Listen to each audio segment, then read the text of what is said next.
Una palestra che mancava che oggi abbiamo inaugurato. Siamo contenti del fatto di questa nuova palestra, è sorta quasi in un attimo.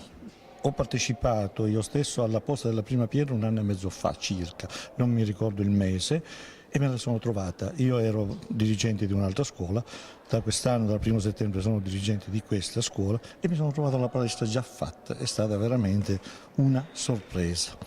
È una parte del lavoro, perché ce ne resta anche l'altra parte del lavoro e della spesa, perché bisogna anche attrezzarla. Come vedete non è attrezzata, bisogna attrezzarla. E cominceremo da ora ad utilizzarla, la utilizzeranno 3 istituti, il nostro l'IPSE che è qua attaccato, poi l'Istituto d'Arte e in più anche l'Alberghiero per alcune ore pomeridiane mi pare che siano. E poi forse si potrebbe aggiungere anche qualche altra scuola.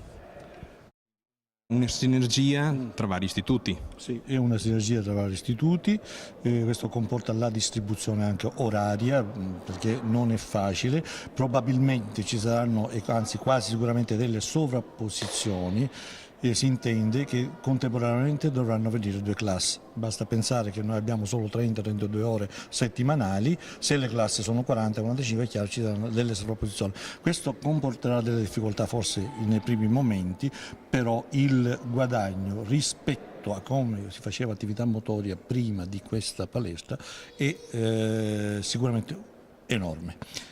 E cioè, io l'ho detto mi pare quando ho parlato, prima ore di 50 minuti, 100 minuti, 20 e 20 se li mangiavano per andare dal palazzetto dello sport o da altre, non so quale, qua a Vittorio Veneto, e 20 per andare e 20 per tornare.